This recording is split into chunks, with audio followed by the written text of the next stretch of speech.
Guys, let's see कि आज आपके एंसेस्टर्स का मैसेज क्या है। सो बेसिकली मैं हर महीने गैप लेती हूँ और उसी में एक गैप अब 2-3 दिन का गैप लूँगी। तो बेसिकली मैं 29 से वापस रीडिंग करूँगी। 27 को कोई श्राद्ध है भी नहीं वैसे भी, तो 26 और शायद 28 को भी मैं कोई रीडिंग नहीं पोस्ट करूं। तो आज मैं 2 कार्ड निकालूंगी, एक नवमी के श्राद्ध का, एक दशमी के श्राद्ध का, ठीक है। उसके बाद 27 को कोई श्राद्ध नहीं है, कोशिश करूंगी कि 28 को श्राद्ध करूं एकादशी का, लेकिन अगर नहीं होता है तो एकादशी का और 12 का श्राद्ध का हम एक साथ वीडियो बनाएंगे पितृपक्ष का। फाइन, लेट्स सी नवमी पे जिनकी पुण्यतिथि है या पितृपक्ष का 9वें दिन का एंसेस्टर्स मैसेज क्या है। Okay, we have the lover. और दशमी पे जिसकी पुण्यतिथि है उनके एंसेस्टर्स मैसेज क्या है। Okay, we have acceptance. Nice, wow. सबसे पहले नवमी की बात करते हैं। We got the it is safe to surrender to the good feelings, lovers, passion, abundance, freedom. All right, number 7 significant हो सकता है आप में से काफ़ी लोगों के लिए। सो अगर जो भी एंसेस्टर्स हैं उनके मैसेज को मैं इस कार्ड के थ्रू देखती हूँ, तो सबसे पहले तो आपके एंसेस्टर्स आपको कह रहे हैं कि अपनी फीलिंग से भागो मत, ठीक है। मे बी आपके मन में कोई फीलिंग्स हैं, आपकी कोई एक्सपीरियंसेस हैं, आप कुछ करना चाहते हो लेकिन आप उसको सरेंडर कर रहे हो, आप उससे भाग रहे हो क्योंकि आपको ट्रस्ट नहीं है कि वो आपके लिए वर्कआउट होंगी। आपको लगता है कुछ गलत हो गया तो आप अपने इमोशंस को हाइड कर लेते हो, अपनी फीलिंग से भागते हो। लेकिन एक डर जो है वो आपको हमेशा घेरे रखता है कि मैं अपने मन का नहीं कर रहा, पता नहीं मैं खुश होंगी या नहीं, पता नहीं मैं ये कर पाऊंगा या नहीं। तो आपके एंसेस्टर्स आपको कह रहे हैं कि इट इज़ सेफ कि आप आगे बढ़ें अपनी फीलिंग्स को लेकर के। ये किसी भी तरीके की फीलिंग्स हो सकती हैं। आपको कोई बिजनेस स्टार्ट करना है, आपको किसी से प्यार का इजहार करना है, आपको कुछ न्यू बिगनिंग करनी है, आपको पावर चाहिए, आपको प्रोटेक्शन चाहिए, जो कुछ भी है वो सब आपके लिए है। लेकिन सबसे पहले आपको अपने ऊपर भरोसा करना पड़ेगा, आपको ट्रस्ट करना पड़ेगा दैट आपको ये अबंडेंस मिलेगी।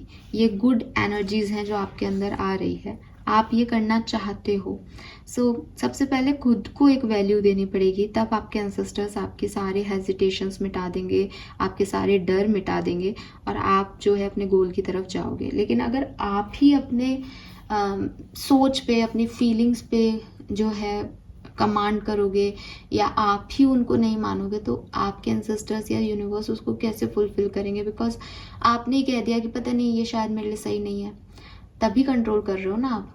लेकिन अगर आपने कुछ ठान लिया कि नहीं मुझे ये करना है, मेरी ये फीलिंग है और मुझे ऐसा लगता है और मुझे ये चीज़ चाहिए और मैं करूँगा या मैं इसकी तरफ जाऊँगी, तो आपको कोई नहीं रोक सकता। आपके एंसेस्टर्स आपके साथ हैं। तो थोड़ा सा आपके एंसेस्टर्स कह रहे हैं कि सिर्फ किसी चीज़ से प्यार करना ज़रूरी नहीं है, प्यार के साथ पैशन भी आना चाहिए। कि सिर्फ ये ज़रूरी नहीं है कि मेरा ये सपना है, सपने को पूरा करने का साहस भी साथ में आना चाहिए, वो आप में मिसिंग है। तो आप जो है अपनी जो भी आपकी चाहते हैं, जो भी आपकी इच्छाएं हैं, जो भी आपकी डिज़ायर्स हैं, उन पे पैशनेटली वर्क करें। यूनिवर्स एंड आपके एंसेस्टर्स आपके साथ हैं, आपको उसमें डरने की ज़रूरत नहीं है। फाइन, जो दूसरा कार्ड यहाँ पे आया है that is number 42, acceptance. You can let go now, surrender to what is. Acceptance, letting go, water, non resistance. Number 42, आपके एंसेस्टर्स आपको कह रहे हैं कि कुछ चीज़ों पे कंट्रोल नहीं किया जा सकता। ज़िंदगी में हर व्यक्ति की लाइफ में कोई ना कोई ऐसा एक्सपीरियंस ज़रूर आता है जो ऐसा होता है कि ये नहीं होना चाहिए था, या मैं इस चीज़ को नहीं मान सकती या नहीं मान सकता कि ये ऐसे ही होगा मेरे साथ।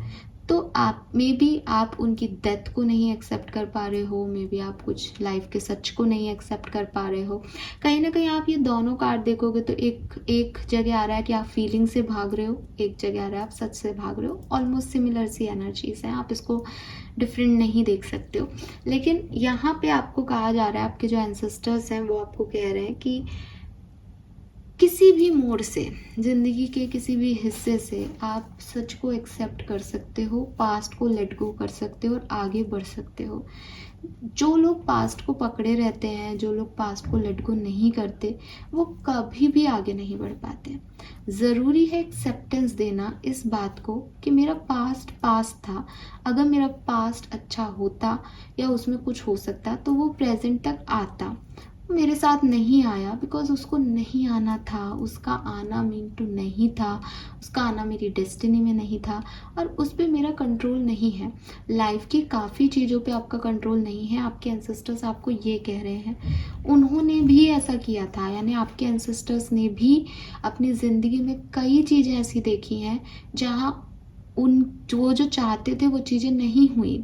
फॉर एग्ज़ाम्पल कि अगर आपके मम्मी पापा में से किसी की जो है डेथ हो गई है, तो आपके मम्मी पापा ने भी अपनी मम्मी पापा की डेथ देखी थी। तब आप छोटे थे, तब वो भी छोटे थे, उन पे रेस्पॉन्सिबिलिटी भी थी, लेकिन उन्होंने उस डेथ को भी देखा, उस सच को एक्सेप्ट भी किया और वो आगे बढ़े।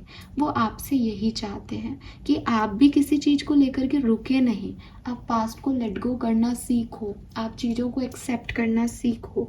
बिकॉज ये जो एक्सेप्ट ना करना वाला बिहेवियर है कि नहीं मेरे लिए वही अच्छा था, मुझे वही चाहिए, ये चीज़ें आपको आगे नहीं बढ़ने दे रही, ये चीज़ें आपकी लाइफ में खुशियाँ नहीं ला रही।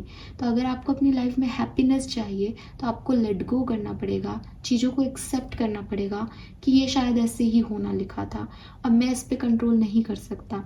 अगर आप में से काफ़ी लोगों को लगता है कि मैं शायद अपने मम्मी पापा को किसी अच्छे डॉक्टर को दिखा देता, मैं ये कर देता, मैं उस दिन घर में रहता, मैं थोड़ा जल्दी आ जाता, या जो भी आपके मन के गिल्ट्स हैं, तो भी आपके एंसेस्टर्स आपको कह रहे हैं कि ऐसा कोई प्रॉब्लम नहीं है, जैसा तुम सोच रहे हो वैसा वो नहीं सोच रहे हैं, उन्हें तुमसे कोई शिकायत नहीं है।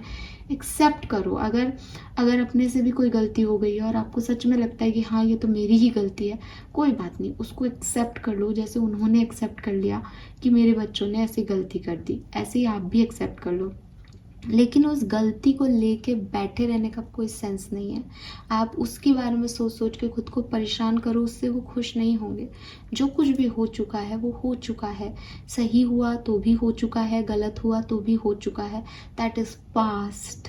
उसको आप लेट गो करें, उसको अभी समझने के लिए, अभी सोचने के लिए, उस पर रेजिस्टेंस देने के लिए कि मुझे ये मंजूर नहीं। अब टाइम चला गया है, आप पास्ट टेंस में काम नहीं कर सकते, आपको प्रेजेंट में जीना ही होगा। जितने दिन आप इसको लगाओगे एक्सेप्ट करने में, उतना आपकी उम्र और घट जाएगी, जीने के जो समय है वो और कम हो जाएगा। तो आपके एंसेस्टर्स आपको यही कह रहे हैं कि थोड़ा सा समझने की ज़रूरत है, सच्चाई को एक्सेप्टेंस देने की ज़रूरत है, सच्चाई को लेट गो करने की ज़रूरत है, ताकि रेजिस्टेंस के बिना आगे बढ़ सके तुम्हारी ज़िंदगी। फाइन। सो यस, अपनी फीलिंग्स को मत छुपाओ एंड अपने सच से मत भागो, Aquarius. So this is all for you. I hope ये आपसे रेजोनेट होगा। Bye bye.